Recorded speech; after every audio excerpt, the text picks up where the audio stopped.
Bonjour à toutes. Aujourd'hui, je reçois Marion Poitvin. Marion a été la première femme du groupe militaire de haute montagne, la première instructrice de l'école militaire de haute montagne et la première femme CRS de montagne.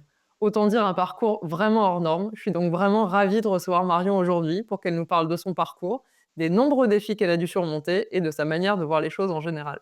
Bienvenue Marion. Est-ce que tu veux bien te présenter déjà? Bonjour, Marion Poitevin, j'ai 40 ans cette année, 2 enfants de 2 et 5 ans et puis aujourd'hui, je suis secouriste CRS montagne, donc au détachement, d'Albertville et on assure le secours en montagne pour le département de la Savoie, en partenariat aussi avec les pelotons gendarmerie haute montagne, des PGHM. Donc une semaine sur 2, ça va être, une semaine des policiers CRS montagne et une semaine, des gendarmes PGHM et pour certaines zones du département, ça va même être, des pompiers. Voilà, donc c'est un plan de secours qui est assez complexe en Savoie et on travaille, tous, voilà, les 3 unités ensemble. Ok, alors on va partir de tes débuts en fait. Déjà, comment est-ce que tu as démarré l'alpinisme? Comment est-ce que tu es tombée dans la marmite? Moi, je suis née à Nancy, Meurthe-Moselle 54, mais assez rapidement, j'avais 6 ans quand on s'est installé en Haute-Savoie avec mes parents parce que mon papa, pratiquait le deltaplane et c'était plus simple, de décoller du sommet d'une montagne que depuis les plaines, même si ça se fait, hein, tu te fais tracter par un avion et tu qui t'envoie en l'air, mais c'était plus simple du sommet des montagnes et ma maman, elle aimait bien aussi, la montagne, les sports de montagne, le kayak, elle était kayakiste à la base et le sport en général, le ski, voilà. Donc à 6 ans, je suis arrivée à La Roche-sur-Fonds, à côté de Genève, dans la vallée de l'Arve, en Haute-Savoie et puis, j'avais mon frère qui avait 1 an de moins que moi, donc 5 ans et puis nos parents nous emmenaient toujours, tout faire, en fait. On a fait de la voile, on a fait du deltaplane, on a fait du parapente, de la spéléologie, du ski, du VTT, enfin toujours plein de sports, d'eau, tous les sports de nature possibles, on les a fait, je pense, avec mes parents pendant nos vacances. Mes 2 parents étaient profs et puis aller savoir pourquoi, l'escalade, j'ai vachement accroché parce que je faisais de la danse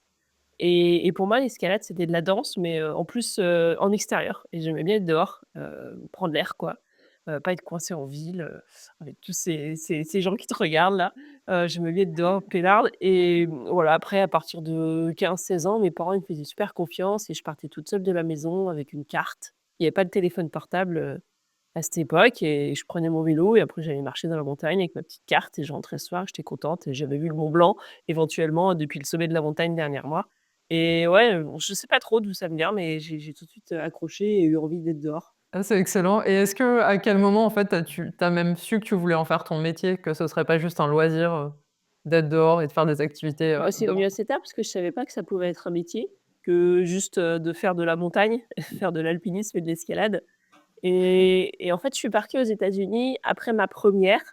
Je faisais une première classique, scientifique, j'étais pas très bonne élève, mais j'étais moyen plus, sans trop travailler et donc j'étais en filière scientifique générale et puis j'avais une cousine éloignée qui avait fait ça, qui était partie, 1 an à l'étranger, pendant le lycée et mes parents, pleins d'ambition, qui pensaient que leur fille allait faire des grandes études, comme ma cousine qui plus tard, fera Polytechnique et sera majeure de promo, une grosse tronche.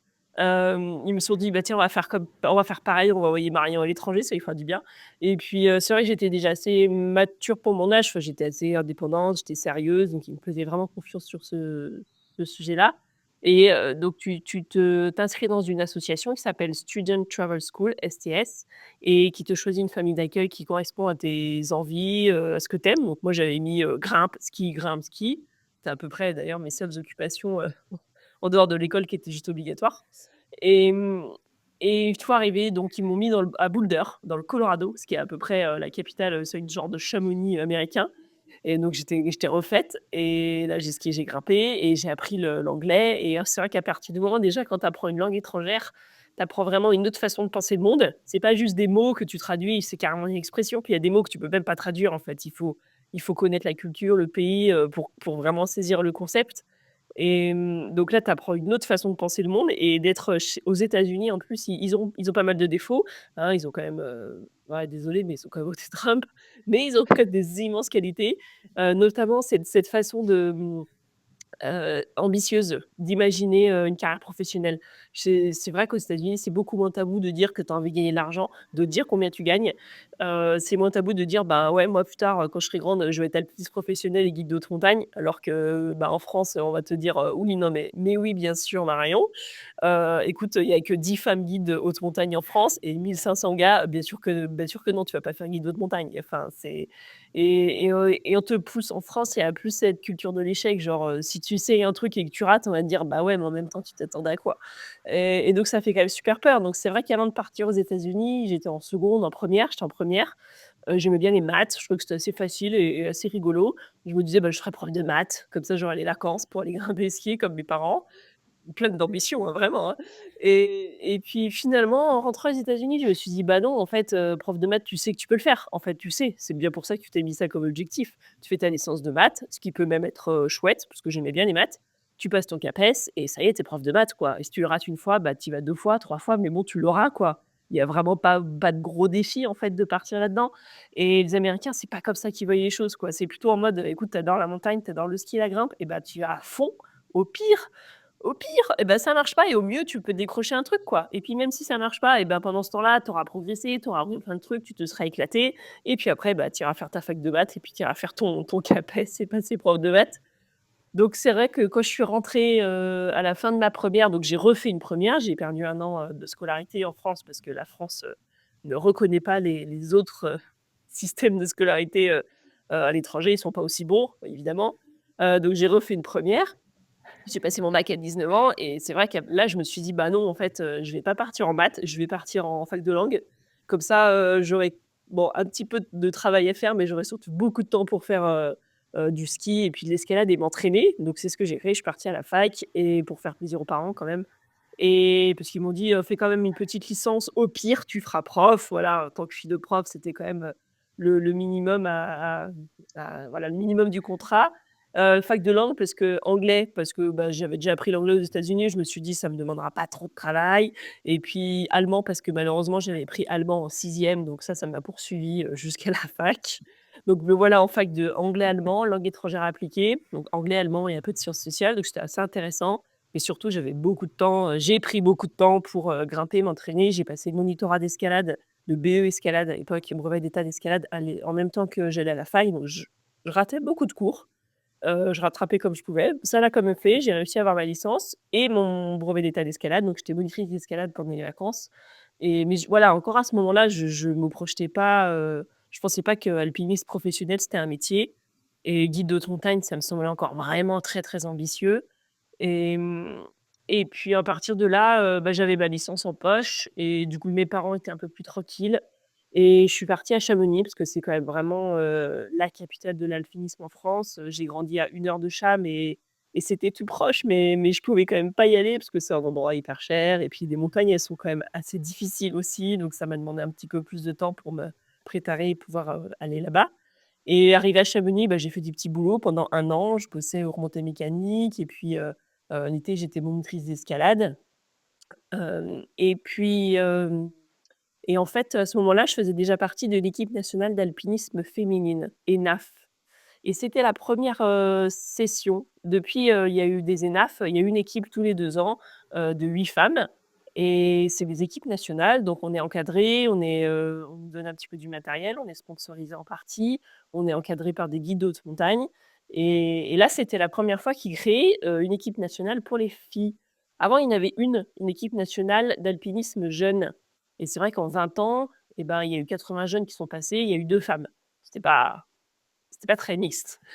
Donc ils se sont dit: on va peut-être faire C'est un peu fou. mieux. On va essayer d'attirer les femmes. On va faire une équipe pour les femmes et une équipe pour les hommes». Voilà, malheureusement, la non-mixité, c'est quand même parfois une solution pour, bah, pour une meilleure mixité, en fait, tout simplement. Donc là, ça faisait 8, donc il y avait 8 places pour les hommes et 8 places pour les femmes.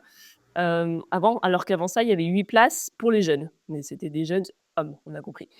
Et donc là, je rejoins une équipe pour les Forcément. femmes. Alors c'est vrai que le niveau, était moins élevé, parce que l'alpinisme féminin a quand même, heu, comme dans tous les sports, pris pas mal de retard pour pas mal de raisons qu'on imagine bien, financières, culturelles, les femmes, elles devaient aller en montagne autrefois avec des robes. Alors forcément, pour grimper des voies d'escalade, et des passages difficiles, c'est pas facile. Alors voilà, l'alpinisme féminin, pour plein de raisons, a pris un peu de retard. Donc c'est clair que le haut niveau, il est bien en deçà du niveau des hommes. Mais quand même, cette équipe, féminine, ça m'a permis, bah, déjà de rencontrer plein de copines avec qui faire de la montagne et ça, c'était vraiment chouette et ça a permis aussi au commandant du groupe militaire de haute montagne, de se dire: «Bah, tiens, il y a des femmes qui sont vraiment intéressées par le haut niveau. Après tout, pourquoi pas recruter une femme?» Il y en a pas eu depuis la création du GMHM, dans les années 80. Ben, pourquoi pas en fait, dans chaque sport, tu as comme en alpinisme, comme en foot, comme en handball, comme en basketball, tu as une équipe de femmes et une équipe hommes et puis c'est ouais, tu as les 2 et le GMHM, il y avait jusque-là eu que des hommes. Bah, c'est vrai qu'il y avait plusieurs raisons, c'est que c'était l'armée, donc déjà avant, il y avait pas de femmes dans l'armée. Forcément, ça voilà, il y a le service militaire. C'est pas que ça n'aide pas Le déjà. service militaire, c'était que pour les hommes et les hommes qui étaient des bons alpinistes faisaient leur service militaire au GMHM. Donc là, forcément, ça marchait pas parce que les femmes qui étaient bonnes alpinistes ne faisaient pas de service militaire. Donc forcément, ça a perdu un peu de temps et après il y a eu la professionnalisation des armées. Donc là, les femmes sont rentrées dans l'armée, mais ça s elles sont quand même toujours restées dans des postes plus dits féminins comme, dans le soin ou comme, des ressources humaines, au secrétariat et ça a pris un peu de temps pour qu'elles puissent un peu rejoindre les groupes spéciaux et le groupe militaire d'haute montagne, c'est 10 alpinistes militaires qui voilà, c'est la vitrine de l'armée de terre en matière d'alpinisme. C'est vraiment le haut niveau, le gratin de ce qui se fait, dans les chasseurs alpins, voilà, de l'armée de terre. Donc c'est vrai que jusque-là, il y avait pas une femme qui était allée jusque-là et assez exceptionnel, bah, ce commandant, il s'est dit: «Pourquoi pas prendre des femmes?» Il y a une équipe nationale, il y a des jeunes femmes qui ont envie de faire du haut niveau. Donc moi, j'ai 23 ans et voilà, il nous dit: «Bah, est-ce que l'une d'entre vous serait intéressée pour postuler?» Alors il y en a une qui a postulé avant moi, puis finalement, comment dire? Elle s'appelait Karine Ruby, elle était déjà, on va dire rentière, elle avait déjà une énorme carrière derrière elle de snowboardeuse. Elle avait gagné les jeux olympiques, elle avait gagné un paquet de coupes du monde. Donc voilà, elle a été voir par curiosité, elle faisait aussi partie de l'équipe nationale avec moi de l'ENAF et mais voilà, elle s'est dit qu'elle avait pas vraiment besoin de ça pour pouvoir faire de la montagne. Et tandis que moi j'avais 23 ans, j'avais plutôt pas de sous et pas vraiment de projet professionnel. Et c'est elle qui m'a vraiment motivée, qui m'a dit: «Non mais vas-y Marion, enfin tu veux faire de la montagne, là oui d'accord ils sont super forts, c'est l'armée et tout ça, mais après tout, ils cherchent une femme et toi a priori ça, ce critère-là tu peux le remplir donc ça se tente» et c'est vrai que j'ai postulé et c'est pour ça qu'à 23 ans j'ai pu devenir alpiniste professionnelle pour l'armée de terre. C'était vraiment tout à fait exceptionnel, un concours de circonstances, incroyable et puis un peu de culot aussi, d'aller postuler. Ouais, j'imagine que c'est un tout effectivement, c'est pas que la chance et le concours des circonstances et comment tu as vécu alors cette expérience? Et bah, c'était exceptionnel puisque là, du jour au lendemain et ben, avant, je galérais pour avoir du temps parce que le problème de l'alpinisme, c'est qu'il faut beaucoup de temps et de l'argent et pour ça, il faut travailler et donc quand tu travailles, ben, tu as pas le temps et bon bref, c'était un problème insoluble. Donc Cercle vicieux. voilà, c'était compliqué quoi, donc j'avais pas beaucoup d'argent et j'arrivais quand même à avoir du temps, mais c'était pas simple et là, tout au coup, du jour au lendemain, ben, ton métier, du lundi au vendredi, c'est d'aller grimper, d'aller t'entraîner, d'être performante, de proposer des idées d'expédition pour, valoriser le savoir-faire, de l'armée de terre en matière d'alpinisme. Oh bah, c'était fabuleux quoi, c'était tellement d'émotions, je savais même pas que ce métier-là existait.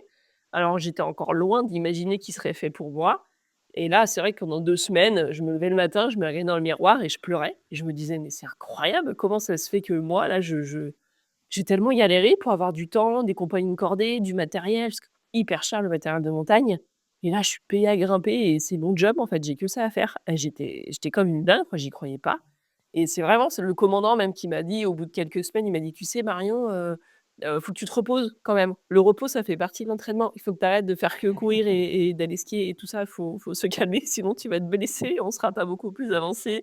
Mais j'étais tellement comme une dingue d'avoir tellement de temps et pas tellement d'argent, mais on va dire suffisamment, on va dire, enfin, c'est incroyable. Tu rentres au GMHM et là, tu vas au Vieux Campeur, donc c'est un magasin d'alpinisme et de montagne et puis là, on te dit: «Ben, voilà, il y a un budget, il faut que tu t'équipes, quoi, pour pouvoir faire tes performances. Bah, vas-y, choisis ton matériel». Et là, c'est juste incroyable, c'est Noël, quoi.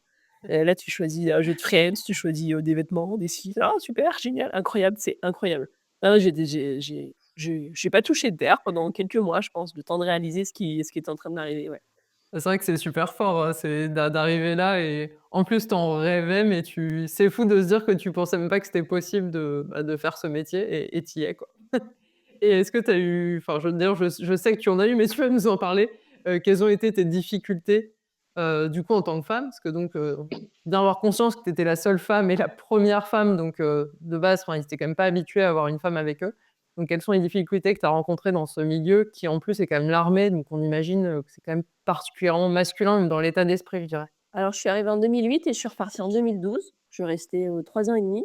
En général, les alpinistes, ils restent une dizaine d'années et puis au bout de 10 ans, bon, ils ont un peu fatigué, on va dire, de s'entraîner tout le temps, de prendre des risques, de partir en expédition.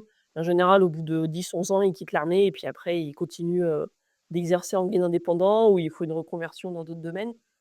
Là, j'ai fait 3 ans et demi pour, ouais, plusieurs raisons. Bah, c'est vrai que c'était dingue, dingue, dingue comme job, mais assez rapidement, je j'ai été un peu confrontée à cet environnement, bah, très masculin. Je me sentais un peu tout le temps un petit peu toute seule, en fait. Je m'entendais bien avec mes collègues, la plupart des grimpeurs, ça se passait vraiment super bien, mais je me sentais un peu seule et voilà, seule au camp de base, seule dans ma tente, seule avec mes petites histoires de filles et voilà, c'est comme si dans la cour de récré, bah, souvent dans les cours de récré, les filles, elles sont avec les filles, les garçons avec les garçons et on se mélange pas beaucoup et là, bah, tu es toute seule du coup dans ta cour de récré.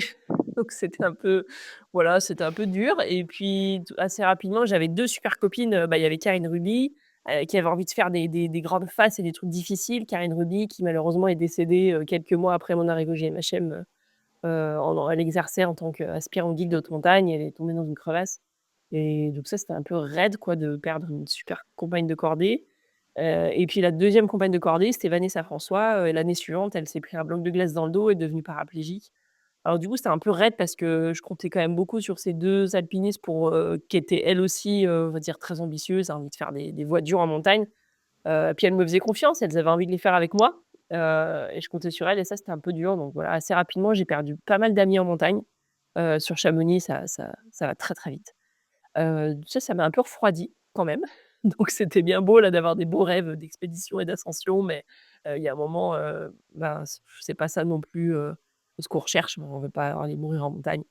Donc ça, c'était un peu dur. Après j'ai eu des soucis avec un supérieur hiérarchique, qui avait 15 ans de plus que moi et moi j'avais 23 ans, j'étais quand même un bébé, quoi et qui me disait: «Oui, tu sais, les femmes, elles viennent à l'armée, c'est juste pour se faire sauter, si tu as des envies, c'est un peu normal», alors que moi, j'étais pas du tout là parce qu'il y avait plein d'hommes et eux, c'est vrai qu'ils étaient tous, on va dire, ils étaient tous, bah, très bien foutus parce qu'ils c'était tous des grands sportifs et ils étaient plutôt sympas, oui, c'est vrai, c'était pas désagréable, mais alors vraiment, j'étais pas du tout là-dedans. J'avais déjà un copain et moi, j'étais pas, je regardais pas les garçons.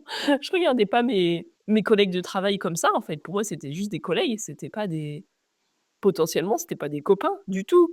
Mais alors vraiment pas du tout. Du coup, je comprenais pas ce qu'il me disait et puis, des fois dans les vestiaires, il avait quand même 15 ans de plus que moi, je rappelle. Il se promenait en slip devant moi, pas très gêné et puis, il me racontait plein de trucs et c'était vraiment désagréable. Puis quand il a compris que, ben, j'étais pas du tout intéressée, en fait, par mes collègues, j'avais mon copain et ça me suffisait, c'était déjà bien assez. Un copain, ça suffit bien. Bah, il était un peu vexé et puis après il m'a fait la vie un peu dure, voilà.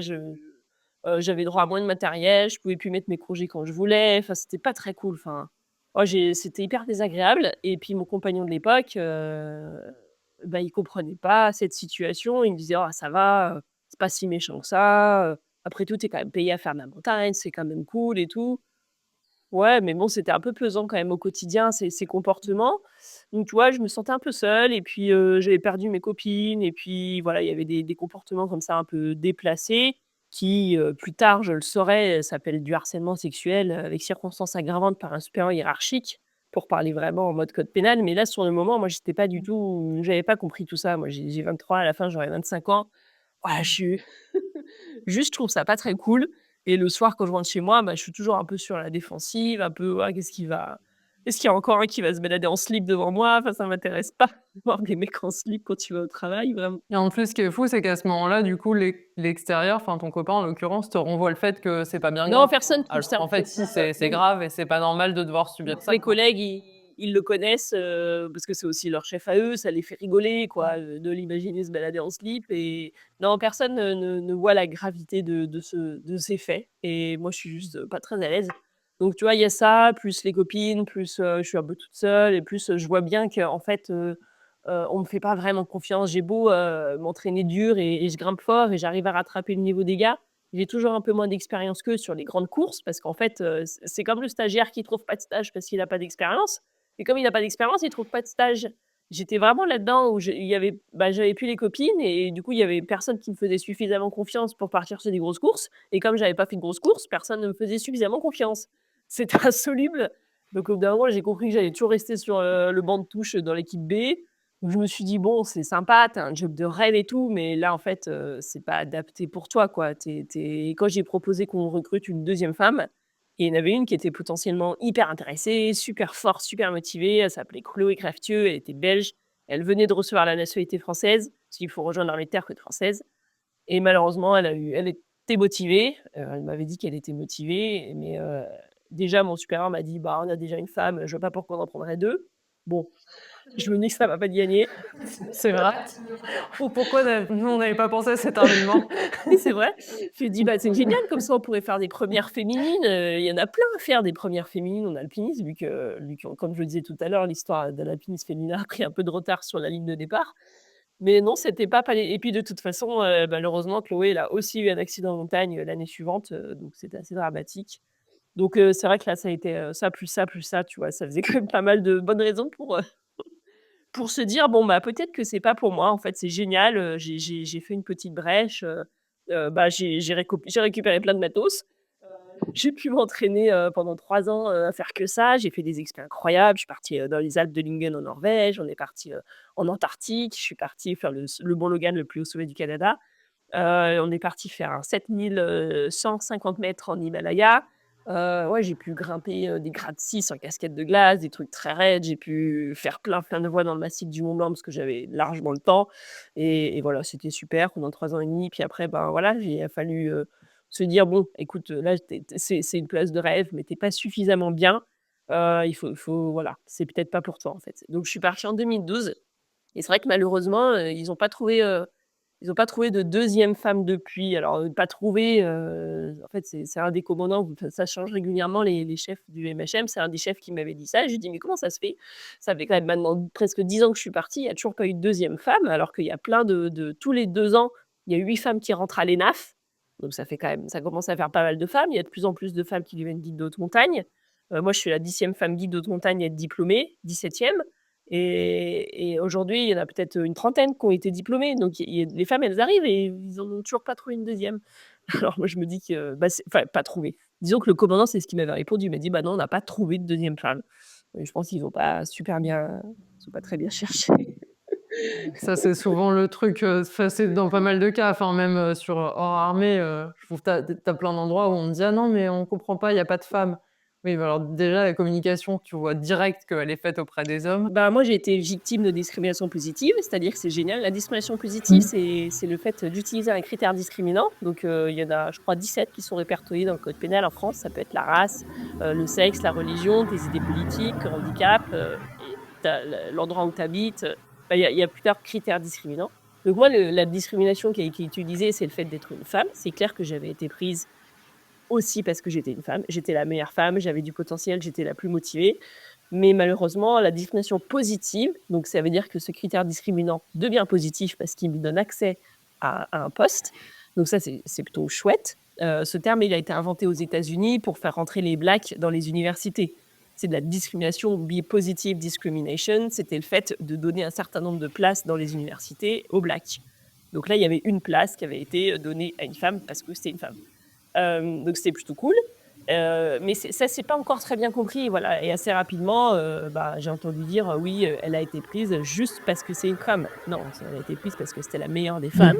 On lui a donné une opportunité de rejoindre le niveau des hommes et de faire briller, elle aussi, les couleurs de l'armée parce que c'est quand même ça la mission principale, c'est de représenter l'armée et il y a aussi des femmes dans l'armée. Et malheureusement, c'est vrai que la positive discrimination, la discrimination positive, c'est pas très bien ça a pas très bien été très bien expliqué quand moi je suis rentrée dans le groupe. Donc voilà, on m'a souvent reproché d'être là juste parce que j'étais une femme et ça a pas très bien été expliqué en France en général, je pense. Alors que pour moi, c'est quand même une composante, indispensable pour permettre, voilà, une meilleure, mixité, femmes-hommes, dans les professions générales, une meilleure égalité femmes-hommes, dans le monde du travail. Et la preuve, aux États-Unis, ça a marché parce qu'il y a quand même un black qui est devenu président des États-Unis. Ils font quand même aussi des choses vraiment super, ces Américains. Ils sont capables. Ouais, et puis c'est hyper important pour des phases de transition justement quand ça a pas été fait, bah, mais un peu de discrimination positive au départ et au bout d'un moment, en général, du coup, ça se normalise et tu as plus besoin de ça. Mais bon, dans ce cas-là, vraisemblablement, ça a pas bien fonctionné dans ce sens-là, quoi, parce que ça s'est pas, ça s'est pas normalisé, qu'il y a pas eu d'autres femmes, mais bon. Et donc tu as écrit un livre qui s'appelle «Briser le plafond de glace», que j'invite vraiment les auditrices à lire. Personnellement, je l'ai dévoré, vraiment, c'est passionnant. Et une des choses qui m'a vraiment frappée, dans ce livre, c'est ta capacité, en fait, justement, à chaque fois, enfin, tu as quand même eu plein d'obstacles qui sont mis en travers de la route et en fait, bah, à chaque fois, tu surmontes le truc, tu arrives à trouver de la force, de la motivation, tu crois en toi, ton rêve et puis tu y vas. Comment est-ce que tu fais ça, en fait? Comment à chaque fois tu trouves, cette motivation pour aller passer outre et dire: «Allez, je continue»? Et ben, c'est vrai que le GMHM, bah, c'était difficile. Je me suis dit: «Bon, bah, on va pas lâcher». En fait, j'ai envie d'être en montagne et je trouve que ça cool d'être payé à être en montagne et ça et c'est des jobs qui existent, qui jusque-là, évidemment, sont réservés quand même aux hommes. Mais je me suis dit: «Pourquoi pas moi?» Enfin, je veux dire, c'est quand même vraiment trop cool et donc quand le GMHM, je me suis rendu compte que, bon, j'arrivais pas à trouver ma place. Je me suis dit: «Bon, je vais quand même pas lâcher l'armée parce qu'il y a des supers opportunités professionnelles». Et puis c'est quand même un milieu, voilà, il y a quand même plein de gars super avec qui je m'entendais bien et je rigolais bien. Je voulais quand même persévérer là-dedans et puis il y a aussi un côté, on va dire, d'autonomie financière où j'appréciais l'idée d'être fonctionnaire. Clairement, j'étais à 23 ans, hein, depuis que j'ai 23 ans, je suis fonctionnaire. Bon, il y a parce que peut-être je suis fille de prof, alors du coup ça rassure, mais voilà, il y a ce côté en tant que femme, je me dis: «Bah, fonctionnaire, tu as l'idée de la retraite, tu as l'idée quand même, tu es toujours salarié, tu peux te blesser. Si tu fais un bébé et ben, tu as quand même un cadre qui te soutient beaucoup mieux que si tu es travailleuse indépendante, si tu démarres une entreprise», ce genre de choses, quoi. Donc ça me ouais, être fonctionnaire, c'est quelque chose qui était important pour moi. La fonction de rester salarié, et des métiers dans la montagne où tu es salarié, il y en a pas tant que ça. Donc tu vois, j'ai pas en fait, j'avais pas milliard d'options professionnelles, quoi. C'est soit j'arrêtais tout et je passais mon CAPES et voilà, je devenais prof. Bon, bah, du coup, pas de maths, mais d'anglais parce qu'entre-temps, j'ai choisi des études de langue. Mais voilà, c'est pas très fun non plus, tu vois? Enfin voilà, quoi. C'est autre chose, quoi. Ouais, je préférais être en montagne. Bah, ouais, c'est ça et donc en fait, si tu veux être en montagne, bah, ces administrations-là, elles proposent des jobs, qui sont vraiment chouettes, quoi. Donc j'ai persévéré à l'armée et je suis restée, donc encore 3 ans à l'armée. Une des solutions qui s'offrait à moi, donc à Chamonix, c'était d'aller dans le bâtiment juste à côté et une f de entre-temps, je suis devenue aspirante donc j'étais monitrice d'escalade, je suis devenue aspirante guide, de haute montagne, et donc c'était de devenir instructrice montagne, pour les chasseurs alpins. Donc pour l'école militaire de haute montagne. L'école militaire de montagne, l'EMHM, c'est le premier centre de formation, à l'alpinisme qui a été créé, en France, en 1930 à Chamonix. Donc depuis 1930, il y avait jamais eu de femme, à ce poste-là. Moi, j'arrive en 2012. Hem, à savoir que mais c'était vraiment génial, tu vois? Parce que moi j'adorais, j'aime bien l'alpinisme. J'aime pas trop, si tu veux, emmener des gens en montagne juste pour les emmener, mais j'adore, enseigner, tu vois? Leur expliquer, pourquoi tu mets des skis comme ça, pourquoi tu vas à cet endroit-là dans la pente, pourquoi tu fais tel nœud sur ta corde. Je trouvais ça chouette et l'armée, c'est le plus gros centre, on va dire d'enseignement d'alpinisme. C'est les premiers et puis ils ont formé des centaines et des centaines de gens. Tu t'imagines bah, l'armée a largement participé au développement du ski en France et la popularisation de l'alpinisme. À savoir que l'alpinisme, historiquement, c'est d'abord pratiqué par des lords et des ladies, anglais, britanniques, qui venaient en vacances dans les Alpes suisses et ensuite ils ont découvert Chamouni à l'époque et ses glacières, donc ces gros énormes glaciers qui descendaient jusqu'à la vallée, qui maintenant sont évidemment en train de disparaître, mais c'était quand même voilà, c'était réservé à l'élite. C'était pas les chamoniards à l'époque qui se sont dit: «Tiens, je vais aller au sommet du Mont Blanc». Pas du tout, c'est pas eux qui ont fait développer l'alpinisme. C'est vraiment les riches. Donc c'est vraiment un sport de riches historiquement et l'armée a permis de rendre ça, plus social, plus accessible à plein de monde. Ils ont formé vraiment beaucoup de monde et donc c'était super d'apprendre à apprendre l'alpinisme, avec cette grosse maison quoi de formation et ouais, je me suis vraiment éclatée. Donc là, mon meilleur souvenir, un de mes meilleurs souvenirs, ça va être vraiment, celui que je raconte dans le livre, là où, je vais faire l'ascension du Mont Blanc. Donc c'est le plus haut sommet d'Europe, c'est 4 810 mètres, tu pars, de Chamonix et d'habitude, un guide, il emmène, 2 clients parce qu'à la fin, c'est quand même un peu escarpé, tu as des crevasses et tu peux pas assurer, plus de 2 personnes. Sauf que là, moi, j'avais toute la section des coureurs de montagne, donc c'est des jeunes qui sont en formation pendant 1 an, à la fois, partie montagne et partie sous-officier, de l'armée de terre et à la fin de leur cursus, la récompense, c'était de faire l'ascension du Mont Blanc. Il se trouve que le deuxième guide avec qui je devais encadrer cette ascension était malade ce jour-là, il est resté, au refuge de Tête-Rousse, donc moi, jeune aspirante guide de 25 ans, je me suis retrouvée avec 23 stagiaires qui avaient à peu près mon âge du coup, en train de et j'étais pas toute seule, hein, donc il y avait 23 stagiaires, donc ça faisait, 3 groupes, le groupe de tête, le gros et le cerf-fil et dans chaque groupe, il y avait un responsable, mais c'était pas des guides, hein, c'était quand même le niveau bien technique des en dessous, un responsable pour chaque groupe. Donc moi, je communiquais avec eux, avec chaque responsable qui faisait passer les consignes à chaque alpiniste et moi j'étais, bah, sur le papier, j'étais responsable de tout ce bazar, quoi. Donc voilà, il faut imaginer, les autres guides, qui sont sur la montagne, qui me reconnaissent parce que Chamonix, c'est pas très grand, je suis en formation, donc voilà, ils me connaissent plus ou moins de vue et qui me voient, pas avec 2 clients, mais avec 23 stagiaires et qui voient que c'est des militaires parce qu'ils sont tous en kaki. Moi, je suis habillée en noir et là, ils se disent: «Mais c'est quoi ce cirque?» et puis moi, je me dis: «Mais waouh, c'est incroyable, il y a qu'à l'armée qu'on peut faire des trucs pareils. Dans le civil, jamais tu peux faire le Mont Blanc avec 23 personnes». Donc tout ça pour dire que c'était quand même des jobs, assez incroyables et donc je vais rester 3 ans et demi et ce qui va me faire partir, cette fois-là, c'est pas tellement l'ambiance parce que là, tu vois, je suis avec 30 collègues, j'adore l'ambiance, ils sont voilà, il y a vraiment une j'apprends plein de trucs et je suis payée, bah, un caporal chef à l'époque, 1 350 €. Alors pour vivre à Chamonix, ben, faut un peu se serrer la ceinture, donc je suis logée dans une chambre, là-haut, voilà, dans le détachement, mais c'est pas génial, quoi. Bon, tu as 25 ans, tu as 27 ans, tu trouves ça super, puis un jour tu as 28 ans, tu as 29 ans, puis tu te dis: «Bon, c'est sympa, mais je vais peut-être pas passer toute ma vie dans une petite chambre, si je veux faire des bébés, si je veux, voilà, avoir un peu une vraie vie, 1 350 €, ça marche pas. Donc je demande à pouvoir rejoindre la formation de, moniteur de ski alpin pour pouvoir arrondir les fins de mois. On me dit que j'ai pas de niveau. Bon, OK. Bon, finalement, je vais quand même, bien avancer dans la formation. Je la finirai pas à cause de mes grossesses, pour d'autres raisons, mais en tout cas, il se trouve que je vais quand même avancer un peu, mais ils ont pas cru en moi. Je demande si je peux passer, au moins sous-officier, sergent, pour monter en grade et gagner un petit peu plus.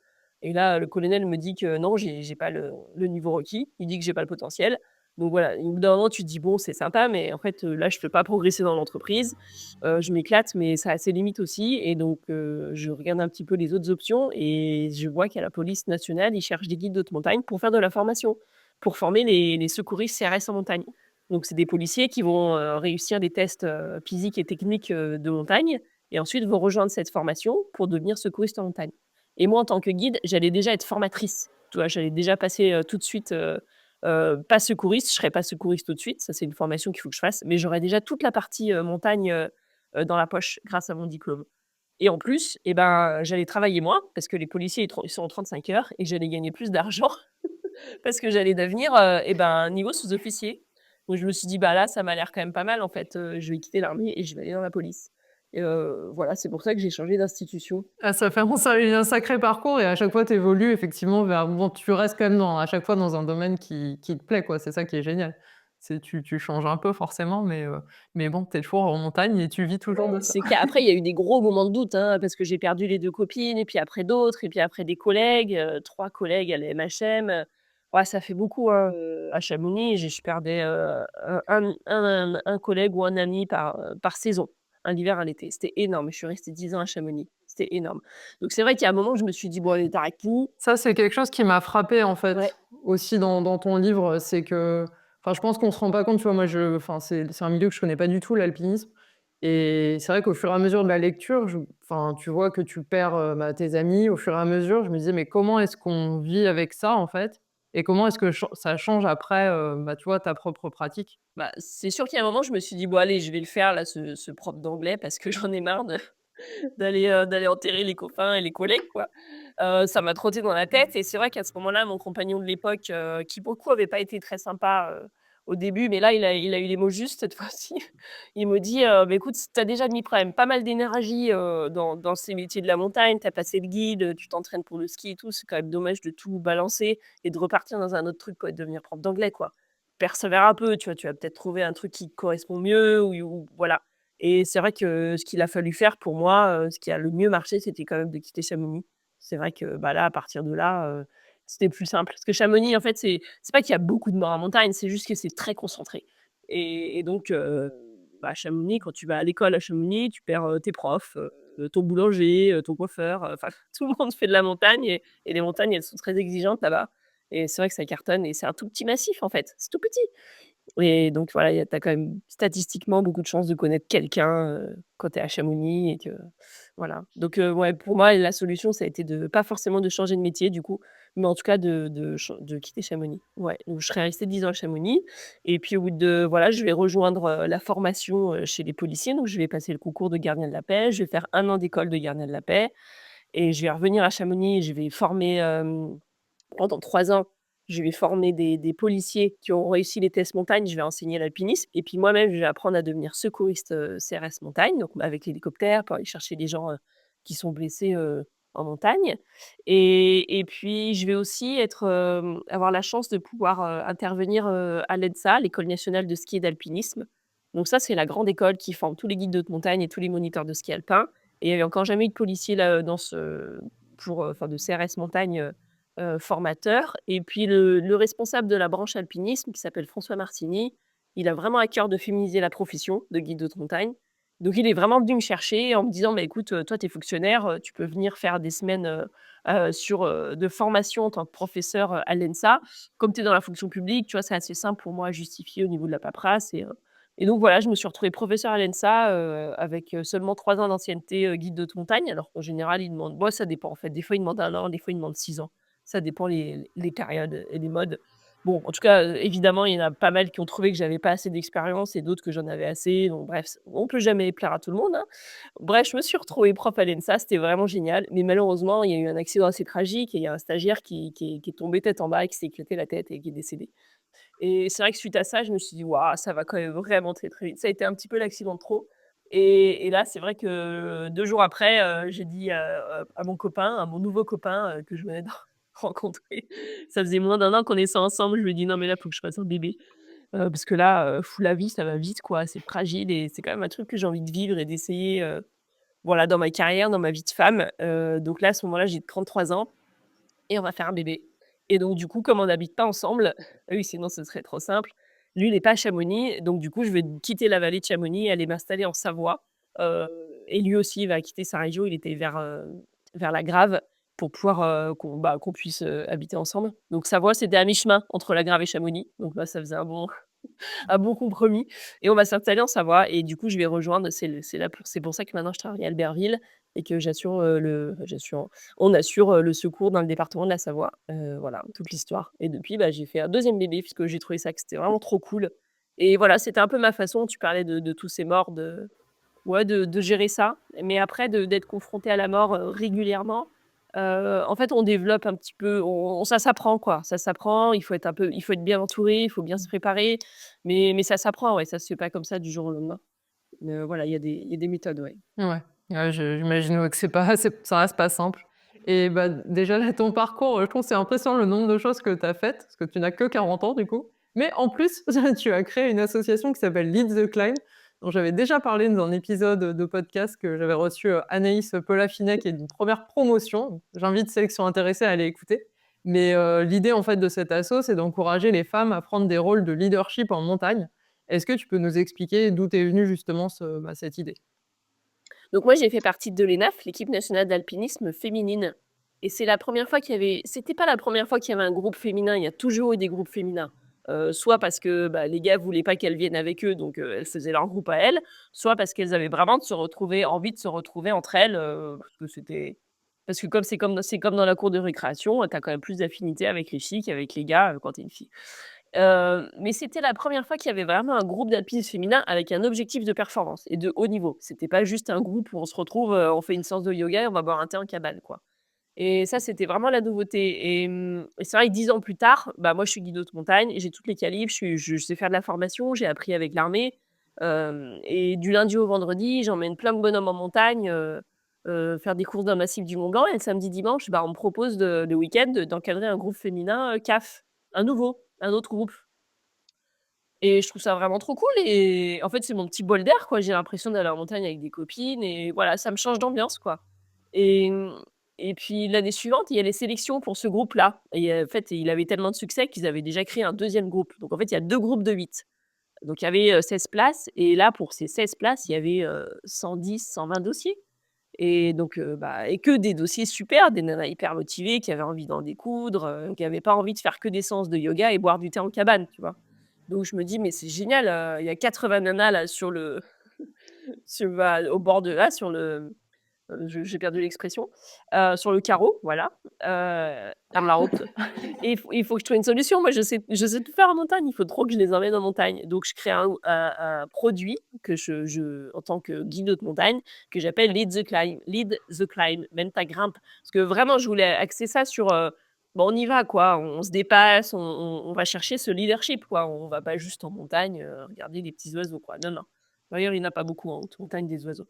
Donc leadership quoi. C'était vraiment ça l'idée et puis en fait mon compagnon, de l'époque là, celui, le papa avec qui je vais faire les bébés, il me dit: «Mais écoute, il y a vraiment plein de nanas». Lui, il travaille au Club Alpha français et donc son job, c'est de développer les clubs, de montagne, pour, voilà, pour, répondre aux besoins des pratiquants, des pratiquantes. Il me dit: «Mais il y a plein de nanas qui sont intéressées par ton truc, il faut que tu ailles plus loin, il faut que tu crées un club». Je lui dis: «Non mais là, c'est bon, un club avec un président, de la paperasse et tout, c'est pas mon truc». Il me dit: «Non mais c'est bon, moi c'est mon métier, je sais faire». Bon bref, évidemment, il imprime 3 feuilles, il les remplit, il me dit: «Signe en bas» et hop, ça y est, le club, il était créé. C'était vraiment super facile. Une des participantes, de mes journées, là, je lui ai demandé si elle voulait être présidente, elle était OK, l'autre, elle était secrétaire et mon papa était OK pour devenir trésorier. Il m'a dit: «Oui, j'ai déjà fait, trésorier pour l'association sportive». Il était prof de PS, du collège, c'est bon, je gère. Bon, sauf qu'il s'attendait pas à brasser autant d'argent, je crois, mais bon. Parce que là, c'était pas juste des bus, pour aller faire du ski avec les gamins le mercredi après-midi, hein. Là, c'était des guides et les guides, ça coûte cher, donc ça fait vite, des sommes assez impressionnantes et puis, en plus, on a eu beaucoup de succès, donc il y croyait pas. Donc il se retrouve à gérer des milliers d'euros, ça lui a fait un peu drôle, dans une association, créée par des femmes pour des femmes, donc ça a beaucoup fait rire ma maman. C'était vraiment très ironique et il était pas, ça a jamais été un gros macho mon papa, mais ça a jamais non plus été un féministe, plus que ça quoi. Il voyait pas en fait, il a jamais vu où était le problème. Il m'a jamais empêché de faire de la montagne, il voyait pas pourquoi une femme, elle aurait plus froid, plus envie de faire pipi ou plus peur, donc tu vois, j'avais pas d'excuse, il fallait que j'y aille, mais il voyait pas pourquoi ce serait plus compliqué pour une nana, dans l'armée ou pour faire des sports où il y avait que des bonhommes. Enfin, il voyait pas où était le problème quoi. Pas méchant, mais voilà et donc du coup là, il a un peu mieux vu le problème. S'il s'est dit: «Mais pourquoi il y a plein de femmes qui veulent faire de la montagne entre femmes?» Bah, parce que papa, c'est différent, en fait, c'est lui génial, en fait. Donc c'était assez rigolo pour la petite histoire. D'où Lead the Climb et puis, bah, petit à petit, ça a plu. Alors au début, faut savoir que ça a pas plu du tout, hein, j'ai eu des remarques assez désagréables, sur les réseaux sociaux, de la part de pratiquants, mais surtout de la part d'autres professionnels, d'autres guides de montagne qui me reprochaient, de leur piquer. Eux, ils avaient déjà du mal. Ils disaient qu'ils proposaient des pratiques mixtes et qu'ils avaient du mal à avoir des femmes sur leur groupe et que j'allais leur piquer les quelques femmes qu'ils avaient dans leur groupe. Alors, bah, sur ce, c'est quand même assez facile de leur dire: «Bah, demande-toi pourquoi elle veut venir chez moi plutôt que chez toi» et puis surtout, l'idée, c'était pas de leur piquer les femmes, c'était d'en faire venir plus, de faire venir toutes ces femmes qui n'osaient pas aller dans les groupes d'alpinisme parce que dans les clubs CAF, les groupes d'alpinisme, la proportion, bah, il y a des exceptions, hein, mais voilà, en général, c'est, tu as 2 femmes dans un groupe de 10. Voilà, c'est ça. Donc c'est vrai que, ben, des fois, tu te retrouves même toute seule. Bah, voilà, c'est pas grave, ils sont sympas les gars, mais voilà, c'est qu'encore une fois, c'est comme dans la cour de récré, quoi. Tu te sens un peu moins à ta place, quoi. Tu te sens un peu moins légitime, tu as l'impression qu'il faut que tu fasses un peu plus tes preuves et puis parfois, malheureusement, c'est vraiment le cas. Donc il y a vraiment des encadrants qui vont avoir des propos, «Ah mais ça, tu déjà lu une carte. Ah mais il faut encore faire une pause pipi», parce qu'on sait très bien que les femmes, elles ont pas sans orientation et qu'elles ont toujours envie de faire pipi et qu'elles ont toujours froid.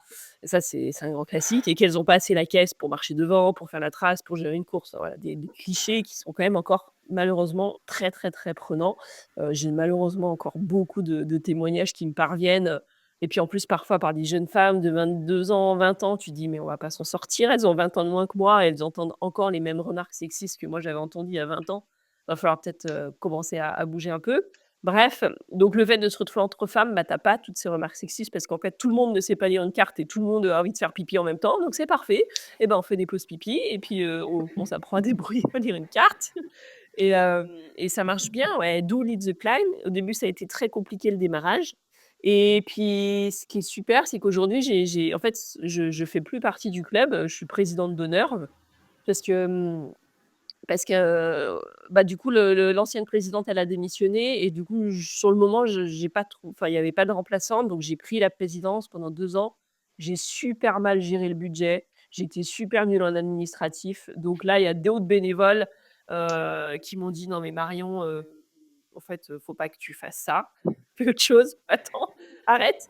Parce qu'en fait, les bénévoles, c'est des participantes et les participantes, bah, souvent, elles ont un autre job et elles travaillent devant un ordinateur et elles savent lire des mails, elles savent faire des tableaux Excel, elles gèrent super bien Drive, elles savent super bien faire les réseaux sociaux et des jolis petits posts avec des petites affiches et tout. Moi, je suis d'une autre montagne et vraiment, je peux pas tout faire. Je fais pas mal de choses, mais là, j'y arrive pas. Elles y arrivent bien mieux que moi et chacun ses compétences. Elles savent faire de la compta, elles savent tout faire. Donc mon papa et moi, on est sortis, de la sauce, c'était mieux pour tout le monde et Lead the Climb, ça fonctionne parce que, donc c'est un club CAF, donc avec un objectif de formation, de leadership, d'autonomie, réservé aux femmes. Un homme peut prendre sa licence, il est le bienvenu. Pas beaucoup la moitié des adhérents des clubs alpins français sont des adhérents fantômes. C'est-à-dire qu'ils prennent une licence parce qu'ils veulent les avantages, de l'assurance et du refuge, mais ils participent pas forcément aux sorties. Donc si vous voulez une assurance CAF à petit prix, vous pouvez venir, chez les The Climb parce qu'on est quand même un petit club et on propose les mêmes avantages que les gros clubs et ensuite, ça fonctionne parce que c'est des groupes avec des guides, donc ça permet de partager les frais et ensuite, la gestion, elle est bénévole. Donc c'est les participantes elles-mêmes qui vont monter les groupes, contacter les guides, s'occuper des adhésions, s'occuper des paiements, et des remboursements s'il y a besoin, voilà. Donc ça se gère en interne. Donc ça revient moins cher que de passer par un bureau de guides parce qu'il y a pas le secrétaire, il y a pas le local, voilà, il y a pas tous ces frais fixes qu'on peut trouver dans les bureaux des guides et puis, c'est vrai que les bureaux des guides alors il y a quelques bureaux des guides qui vraiment, proposent de la formation, mais c'est assez rare. Souvent ils vendent une course, ils vendent une sortie, mais ils vendent pas, course, bah, je sais pas, cursus, de 3 week-ends pour apprendre la sécurité en avalanche, utiliser son détecteur de victimes d'avalanche, sa pelle, sa sonde et aller chercher, comment creuser pour voilà. Il y en a qui le font, mais pas tous. Donc voilà, c'est pas des produits qui sont encore, beaucoup proposés. Mais par contre, Lead the Climb, bah, c'est un bureau des guides, on va dire quelque part. C'est entre le bureau des guides et le club qui propose que ça, que de la formation et pour des femmes. Et puis en plus, il y a tu t'inscris en ligne, en fait. Donc je pense que ça aussi, ça joue pas mal à ça fait moins peur aux femmes pour venir s'inscrire. Plutôt que déjà, elles ont pas forcément le temps d'aller à la réunion du jeudi soir, du club CAF à côté de chez elles, et d'avoir encore de la place pour la sortie, parce que les sorties, elles sont hyper demandées et il y a pas toujours de la place donc c'est sympa, mais il faut avoir la place le jeudi soir et il faut bien s'entendre avec l'encadrant, il faut enfin, voilà et puis il faut qu'il reste encore un peu de la place, donc c'est compliqué. Là, ça se fait en ligne. Alors c'est vrai qu'au moment de l'ouverture des inscriptions, bah, c'est pris d'assaut. Le site, il est pris d'assaut, et parce que c'est chouette ça, victime de son succès et ensuite, il y a souvent des places qui se libèrent parce qu'il y a des femmes qui annulent, parce que blessure, parce que grossesse, parce que il y en a pas mal des grossesses en fait, c'est assez rigolo. Parce que changement de planning professionnel et cetera. Bon, il y a plein de raisons, mais voilà donc ça c'est ça Lead the Climb. Voilà, je pense que j'ai bien résumé. Enfin, j'ai pas résumé, mais j'ai bien expliqué. Ouais, très bien et c'est chouette de voir que ça fonctionne à ce point-là, ça montre quand même aussi que ça évolue pas mal quoi, du côté des femmes. C'est juste qu'il y a aussi un côté innovant, c'est que là, on a vraiment en tant que guide, on commercialise, l'aspect alpinisme féminin et c'est cool de voir que ça marche parce que tu vois, chez les marques de montagne, par exemple, c'est pas Mmh. encore bien alors ils font un peu des produits pour les femmes, mais moi j'ai fait partie de groupes de test, de groupes de réflexion sur, le matériel, comment est-ce qu'il faut voilà, et au niveau de l'ergonomie, qu'est-ce qu'on a besoin et tout ça. Il y a jamais de femmes dans ces groupes de réflexion. Enfin, ouais, ça y est, on va dire que j'exagère, mais il y a souvent beaucoup moins de femmes. Genre, ben, sur un groupe de 20, ça m'est arrivé d'être la seule femme pour se demander, quel type de crampons on avait besoin pour leur montagne et cetera. Donc là, c'est cool de voir qu'il y a un vrai marché et que ça se commercialise vraiment et même en tant que femme guide, en fait, de croire en son produit et en sa spécificité et le mettre en avant. Parce qu'à la fois, tu as besoin de te fondre un peu dans la masse, tu vois? Pour avoir, c'est du réseautage, le métier de guide d'haute montagne, tu es travailleur indépendant, il faut que tu t'entendes bien avec tes collègues pour qu'on te file du boulot. Il faut que tu te présentes un peu bien, tu vois? C'est du réseautage, mais du coup, il y a un réseautage en parallèle entre femmes guides et d'événements féminins et de vraiment de commercialisation, de ce produit-là, de l'alpinisme au féminin. Et c'est cool parce que moi, quand j'ai commencé en aspirante guide, 2010, bah, il y avait pas ça, tu vois? Il y avait pas ces femmes qui se refilaient du boulot entre elles et il y avait moins d'événements féminins, il y avait pas ces groupes féminins et du coup, tu étais obligé enfin, tu obligé. Oui, bah, tu travaillais avec les gars, mais du coup, bah, tu mettais pas en avant ta spécificité. Donc ça change aussi quand même pas mal et c'est chouette. Ouais, carrément, c'est trop bien. Oui, pour terminer, bah, j'ai une petite question, traditionnelle, mais si tu devais donner un message, aux auditrices de la sportive outdoor, quel serait-il? Bah, de lire le livre. C'est une très bonne réponse. Ça, je peux qu'encourager à le faire aussi. Il est vraiment Briser le plafond de glace, en référence à briser le plafond de verre, pour ceux qui n'avaient pas la ref. Briser le plafond de verre, c'est ce phénomène où on voit dans les entreprises où, bah, les femmes, elles progressent et puis à un moment, ça bloque. Elles progressent plus dans la hiérarchie, ça bloque pour plein de facteurs assez transparents justement, assez compliqués. Un coup, c'est la maternité, un coup, c'est, elles ont pas assez confiance en elles, le syndrome de l'imposteur pour aller, oser postuler, pour des jobs à plus de responsabilités ou demander une augmentation ou alors on leur fait pas confiance pour leur confier des projets importants. Enfin, de fait, dans les faits, il y a un moment, dans la hiérarchie de l'entreprise, les femmes, elles disparaissent. C'est le plafond de verre, un terme qui vient encore des États-Unis, il me semble et du coup, c'est l'éditeur qui avait eu l'idée de ce titre, «Briser le plafond de glace», bah, voilà, pour en référence au monde de l'alpinisme. Je mettrai la référence du livre, de toute façon, dans la description, de la vidéo Il y en a un initialement. autre qui est sorti, hein. Il y a une version pour enfants. Ah, il y en Ouais, a il un y a une autre? version pour enfants qui est sortie cette semaine. Ah, je ne savais S'appelle pas. «Toujours plus haute». Ah et ben, je vais aussi mettre la référence, ça je ne savais pas du tout. Bah, merci pour ton temps et puis pour, ton partage d'expérience, tu as un parcours qui est vraiment, bah, hors norme, inspirant donc vraiment sympa de nous avoir, d'avoir partagé tout ça avec nous et effectivement, bah, je vous invite à lire le livre évidemment. À bientôt pour de nouvelles interviews. Merci.